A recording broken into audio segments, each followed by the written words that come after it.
Jo'jalarimizga 7 kun bo'ldi. Oldilari 8 kun.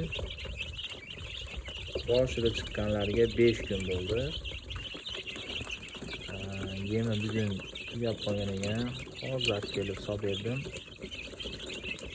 Shuning uchun ko'ryapsizlar, hammasi sog'lom. Suvini uncha ichishmabdi.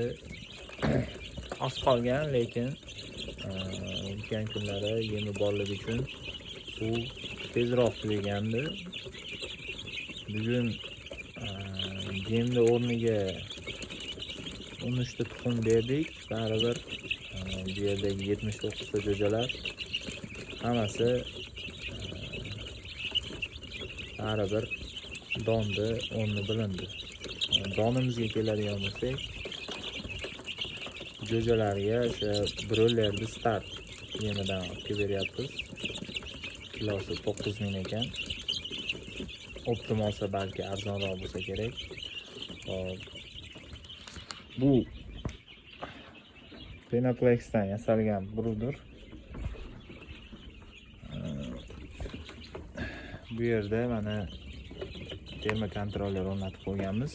Ochganimiz hisobiga biroz gradus pasaydi.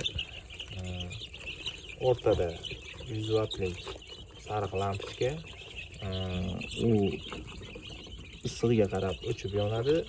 Bu yerda 5 wattlik LED lampochka doim yonib turadi.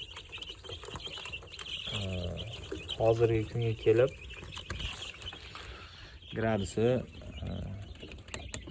32 gradusgacha isitadi.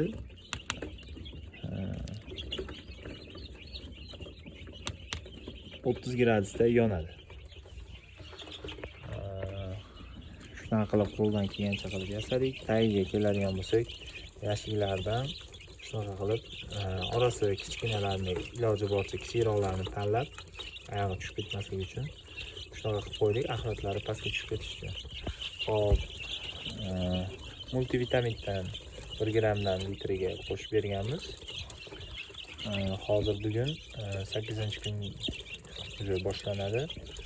Tolkoxdan litriga 1 grammdan qo'shib tayyorlab beramiz. Jo'jalarning ishtahasi zo'r, salomatligi zo'r. Bu yerda gibrid jo'jalar qora tovuqlardan ko'ra kuchliroq chiqqan. Shunday qilib qo'ldan kelgancha eplab setlarni montaj qilib qo'yib qo'yganmiz.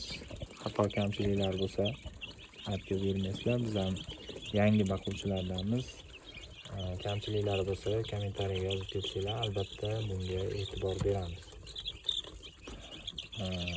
Hammaga rahmat. Sog' bo'linglar.